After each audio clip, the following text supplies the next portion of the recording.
এখন তার বাবা যে অপকর্মগুলো করছে তার দায়ভার উনি এড়াইতে পারেন না। আসলে বড় বড় এক ঘটনা দেখলাম, একজন স্কুল শিক্ষিকাকে দেখলাম যেভাবে হ্যারেস করা আর মার্ডারের যে বিষয়গুলো এসেছে আমরা দেখলাম, সেটিতে যে জড়িত ইউপি চেয়ারম্যান, এটি অত্যন্ত ঘনিষ্ঠ আসিফ মাহমুদের বাবার। তো বিষয়টা কোনোভাবে উনি দায় এড়াতে পারেন না।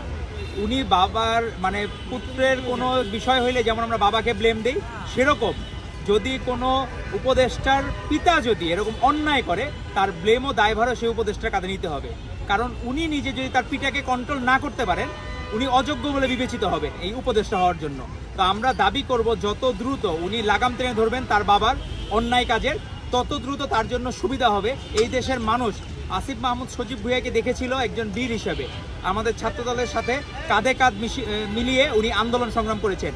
কিন্তু এখন তার বাবা যে অপকর্মগুলো করছে তার দায়ভার উনি এড়াইতে পারেন না। মুরাদনগরে মানুষের মুখে মুখে রটে গেছে যে আসিফ মাহমুদ ইন্টেনশনালি তাদেরকে হ্যারেস করছে। বিপরীত মতাদর্শের কাউকে হ্যারেস করা এটা তো শেখ হাসিনার চর্চা, শেখ হাসিনা করে এসেছে। তো ফ্যাসিস্ট হাসিনার আমার মনে হয় পেতাত্তা আসিফ মাহমুদ সজীব ভুঁইয়া বা তার বাবার উপর ভর করেছে। তো আমার মনে হয় এই বিষয়টা তারা যত তাড়াতাড়ি শুধরাবে তত তাড়াতাড়ি তাদের জন্য মঙ্গল হবে, এবং এই দেশের মানুষ এরকম কাদা ছোড়াছড়ি আর অন্যায় কাজ আর দেখতে চায় না।